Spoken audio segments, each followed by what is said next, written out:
ചെറിയ കുട്ടികളുടെ പ്രായപൂർത്തിയാവാത്ത പെൺകുട്ടികളുടെയും ആൺകുട്ടികളുടെയും വിഷ്വൽസ്, മോശപ്പെട്ട വീഡിയോകൾ ഒരുപാട് പ്രചരിപ്പിക്കുകയും അത് കാണുകയും ഡൗൺലോഡ് ചെയ്യുകയും ചെയ്ത ആളുകളെ കേരള പോലീസ് ഈ കഴിഞ്ഞ കാലങ്ങളിലായിട്ട് അറസ്റ്റ് ചെയ്തിട്ടുണ്ട്.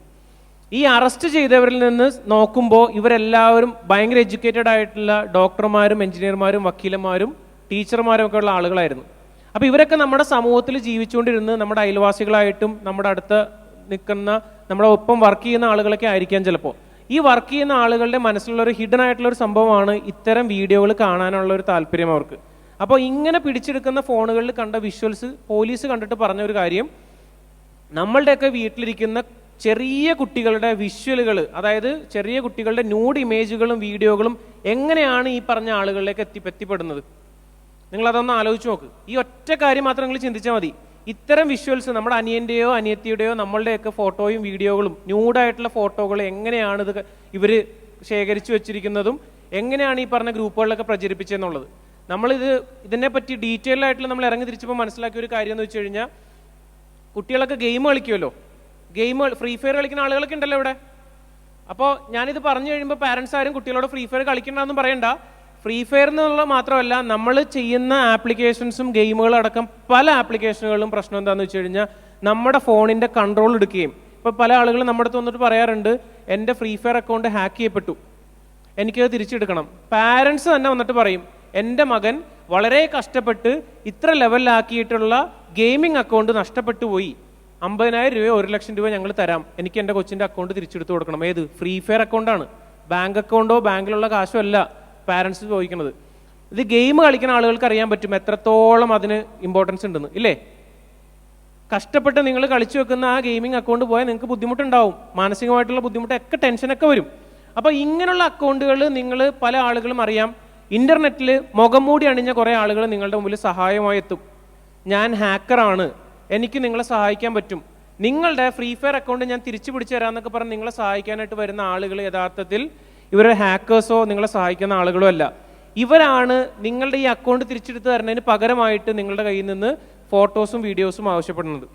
അങ്ങനെ കൗൺസിലിങ്ങിന് വിധേയമാക്കുന്ന പല കുട്ടികളും നടത്തിയ വെളിപ്പെടുത്തലാണ് പോലീസിന് മനസ്സിലായത്, ഇത്തരം ആപ്ലിക്കേഷനുകളുടെ പിന്നിൽ പ്രവർത്തിക്കുന്ന ആളുകൾ കുട്ടികളുടെ ചൈൽഡ് വീഡിയോകളെല്ലാം കളക്ട് ചെയ്ത് ഇന്റർനെറ്റിലും മറ്റു ആളുകളിലേക്കും പ്രചരിപ്പിച്ചുകൊണ്ടിരിക്കുകയാണ്.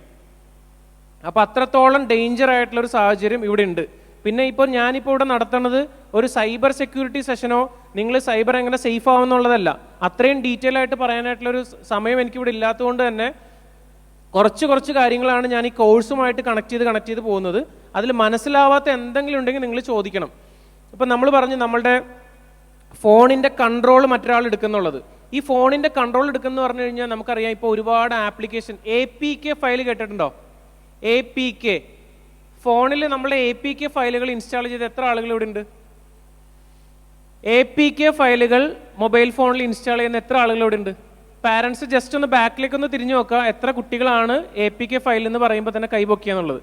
വീട്ടിൽ പോയിട്ട് അവരെ തല്ലാൻ വേണ്ടിയിട്ടല്ല, ജസ്റ്റ് ഒന്ന് കൈപൊക്കിയേ. ഇവിടെ APK.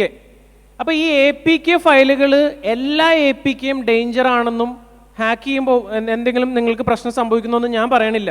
നിങ്ങൾക്കറിയാം, ഇപ്പോൾ നിങ്ങൾ ഉപയോഗിച്ചുകൊണ്ടിരിക്കുന്ന ഫോണിൽ ഒരു പ്രശ്നം ഉണ്ടായിട്ടുണ്ടാവില്ല APK ഇൻസ്റ്റാൾ ചെയ്തുകൊണ്ട്. പക്ഷേ ഇവിടുത്തെ ഒരു കുഴപ്പം, ഇതേപോലെ പല പേരിലും APK ഫയലുകൾ നമുക്ക് വരാം.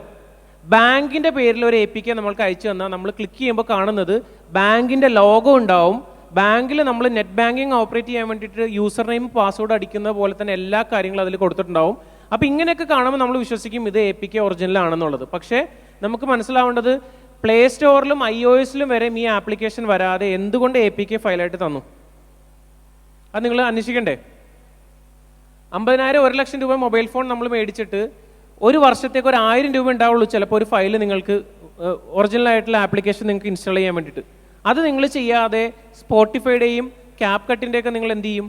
ഫ്രീ വേർഷൻ പോയിട്ട് ഡൗൺലോഡ് ചെയ്യും. അങ്ങനെ റീൽസ് ചെയ്യുന്ന ആളുകളൊക്കെ ഇവിടെ ഉണ്ടോ CapCut-ഒക്കെ ഇൻസ്റ്റാൾ ചെയ്യുന്നത്? ഉണ്ട്. CapCut ഇൻസ്റ്റാൾ ചെയ്തതിൻ്റെ പേരിൽ ഒരുപാട് ആളുകളുടെ അക്കൗണ്ടുകൾ ഹാക്കായി പോയിട്ടുണ്ട്. അത് കാരണം എന്താണെന്ന് വെച്ച് കഴിഞ്ഞാൽ നിങ്ങളുടെ സുഹൃത്തിന് കിട്ടുന്ന CapCut ഫയൽ ആയിരിക്കില്ല നിങ്ങൾക്ക് ചിലപ്പോൾ കിട്ടുന്നത്. വേറെ ഏതെങ്കിലും CapCut എന്ന് പറഞ്ഞ് അയച്ചു തരുമ്പോൾ നിങ്ങൾ അത് എടുത്ത് ഡൗൺലോഡ് ചെയ്യും, ഇൻസ്റ്റാൾ ചെയ്യും. ഇങ്ങനെയാണ് നിങ്ങളുടെ ഫോണിൻ്റെ കൺട്രോള് മറ്റൊരാളിലേക്ക് പോകുന്നത്.